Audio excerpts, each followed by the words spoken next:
Romain Villard. Bonsoir mesdames, messieurs, voici les titres. Voici les titres du jour. Ce soir, nous allons parler d'une histoire qui fait grand bruit en ce moment, la mort de Lucas aux urgences de hier, il y a quelques mois. Que sait-on de ce qui s'est passé? Toutes les sources qu'on sait dans cette édition. Politique et justice, nous avons des nouvelles sur l'enquête pour détournement de fonds publics ouverte à la suite de la campagne présidentielle de Valérie Pécresse. Pour l'information locale, nous allons évoquer les 5 ans du point commun qui ont eu lieu samedi dernier. Avant la météo, direction de la Martinique avec la grève dans l'éducation nationale demain, des perturbations annoncées dans les écoles de Martinique. Et enfin, nous finirons cette édition du 20h par un point météo sur Tournon et la France métropolitaine pour finir avec l'éphéméride de demain. C'est 18h le JT, nous sommes en direct bien sûr et nous sommes le mercredi 31 janvier 2024. Nous allons tout de suite parler bien sûr de ce drame et nous allons voir bien sûr ce que l'on sait pour l'instant sur ce qui s'est passé la soirée du 30 septembre. La mort de Lucas arrivée à l'hôpital de hier vers 16h aurait-elle pu être évitée? Alors que le décès du jeune homme fait l'objet de 2 enquêtes, les révélations se succèdent sur le déroulé de cette soirée.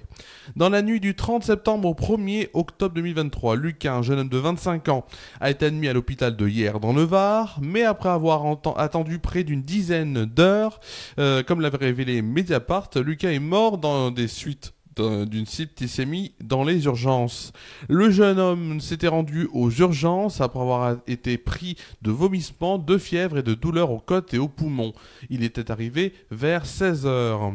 Alors notamment, l'avocat de la famille, Romain Callen, sur France Bleu Provence, déclare « Quand il est admis à l'hôpital, on retranscrit mal le rapport des pompiers, on oublie déjà la moitié des choses, ensuite on ne s'occupe pas de lui, on le met dans un couloir, sur un brancard, il a mal, on ne l'écoute pas, on l'ignore, c'est dans l'indifférence absolue qu'on lui laisse vivre son calvaire. » Ses proches n'ont pas pu entrer, le voir, et notamment il avait envoyé à sa mère par SMS « Horrible maman, horrible ». C'est ce que révèle le Parisien. Au bout de 8 heures, Lucas a finalement été pris en charge, mais victime d'une infection à méningocoque, il meurt dans la nuit. Plusieurs dysfonctionnements sont donc pointés par la famille de ce jeune homme. La mère de Lucas dénonce un délit de faciès car il porte des dreadlocks. Selon l'avocat de la famille, un médecin l'a ausculté une poignée de secondes à la va-vite et l'a interrogé sur le fait de savoir s'il n'a pas fumé de l'herbe. Bien sûr, si on a d'autres informations, on en parlera dans les prochaines éditions. Dans l'actualité aussi, Valérie Pécresse a annoncé ce mercredi le classement sans suite de l'enquête pour détournement de fonds publics qui visait sa campagne présidentielle de 2022. Celle-ci avait été lancée après le signalement en avril 2022 par Julien Bayou, élu Europe Écologie Les Verts au Conseil régional d'Île-de-France. L'ancienne candidate des Républicains s'est félicitée de cette nouvelle en déclarant « Je suis heureuse de voir mon honneur laver une nouvelle fois des attaques infamantes des Verts sur ma campagne présidentielle. Il s'agit de la 16e procédure judiciaire gagnée contre Europe Écologie Les Verts depuis mon élection à la tête de la région. » Elle a réclamé notamment « Je souhaite désormais une condamnation exemplaire pour dénonciation calomnieuse de ceux qui l'instrumentalisation donc de la justice est la meilleure manière de salir un adversaire politique. » Le signalement de Julien Bayou s'appuie notamment sur la lettre de démission de la conseillère régionale Babette de Rosière de l'équipe de campagne de Valérie Pécresse dans laquelle elle dénonçait le mélange de genres entre la présidente de région et la candidate à la présidentielle. L'information locale ce soir, et on va parler dans ce 20h d'un événement qui a eu lieu la semaine et même le week-end dernier. Le bar associatif Le Point Commun fêtait samedi dernier ses 5 ans, bar qui est situé, je vous rappelle, sur la place Jean Jaurès à Tournon-sur-Rhône. Au programme des festivités, un choix d'une dégustation notamment d'huîtres ou de soupe maison de 10h à 13h. Ensuite des animations sur la scène dans le cadre du projet Terre-Lieux culturel avec le saxophoniste Gilles Bertrand, sax soprano, accompagné par Martine Adam au clavier. Puis à partir de 14h, c'était des gens en famille avec des jeux anciens, baby-foot, carom ou billard, ou billard indien, un jeu de pichenette prêté par la ludothèque, et notamment là aussi la bibliothèque de Tournon, des jeux vidéo initiés par Pascal Ferrer et encore d'autres jeux d'échecs, de cartes dans le but d'attirer parents et enfants à ces animations des animations intergénérationnelles. Le gâteau a fait son apparition vers 20h30 et le soir, c'était pour une boom style bossa nova sur le thème noir et blanc qui a connu un franc succès. L'information venue de Martinique, demain 1er février 2024, sera placée sous le signe de la grève au sein de l'éducation nationale dans l'Hexagone, mais en Martinique, note aussi, bien sûr, les principaux syndicats enseignants, FSU, CGT, FO, UNSA, Éducation, CFDT ou encore l'UNEF ont appelé à une journée de mobilisation. Alors en Martinique, donc ça concerne l'ensemble des personnels enseignants, enseignantes, CPE, psychologues de l'éducation, contractuels, AED ou encore AESH.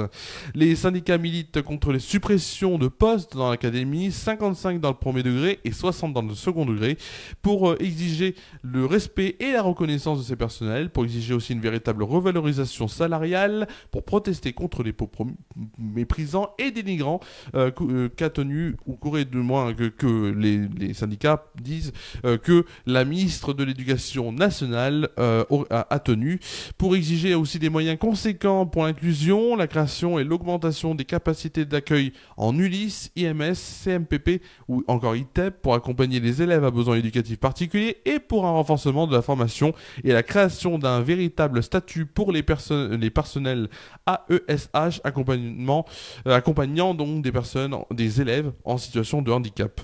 La municipalité foyalaise annonce que des perturbations sont prévues dans les écoles et le SEUNSA appelle au rassemblement dès 8h30, donc local en Martinique, à la maison des syndicats au centre-ville de Fort-de-France.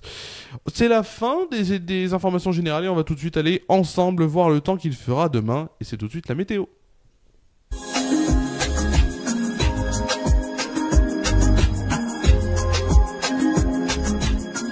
On va tout de suite voir la météo donc pour Tournon-sur-Rhône demain matin.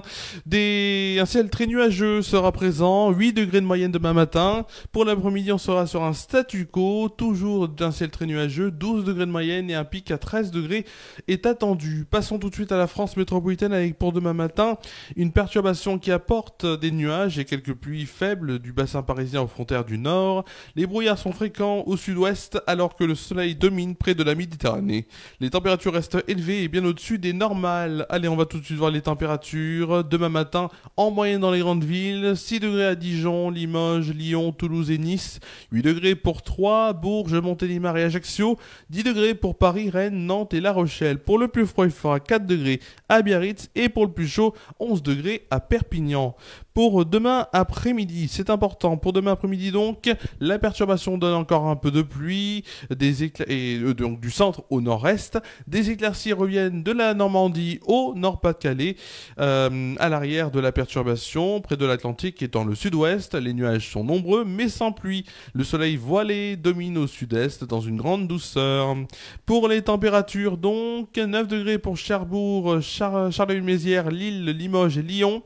Il fera 11 degrés à Rouen, Paris et Orléans, 13 degrés pour Brest, Biarritz, Toulouse, Nice et Ajaccio, 16 degrés pour Marseille. Pour le plus frais, il fera 8 degrés à Aurillac et pour le plus chaud, 20 degrés pour Perpignan. Nous fêterons demain bien sûr les saintes... excusez-moi, j'ai un petit problème technique sur ça, puisque je n'ai pas du tout les bonnes saintes, je viens juste de m'en apercevoir. On est en direct, comme on dit. On est en direct et c'est les conditions du direct qui s'imposent même aujourd'hui, comme on dit, hein, c'est même aujourd'hui on a les conditions du direct. Donc demain on fêtera et je le fais en direct, hein, je vous le dis. Demain nous fêterons donc les Elia, les Elienia, ou encore les Vindiana. Alors attendez, j'ai un petit problème parce que je ne sais pas. Alors attendez. C'est un petit problème technique.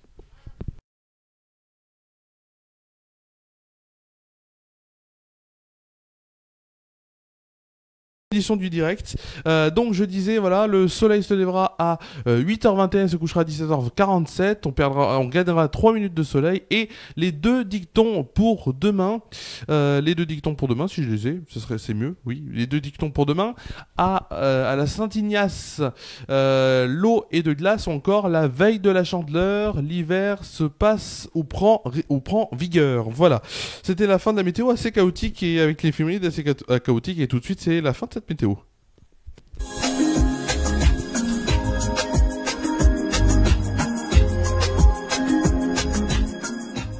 Alors, on va tout de suite...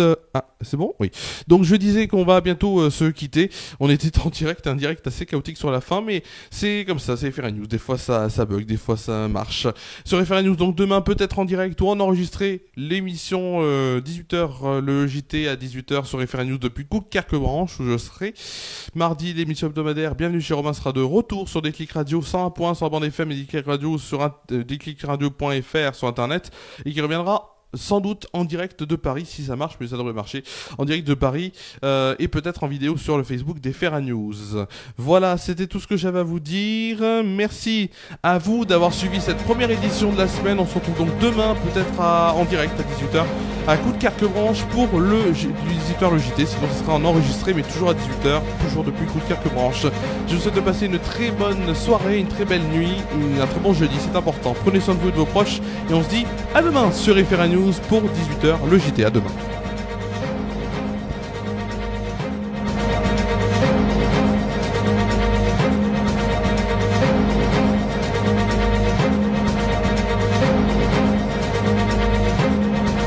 Cette émission a été présentée et préparée par Romain Villard.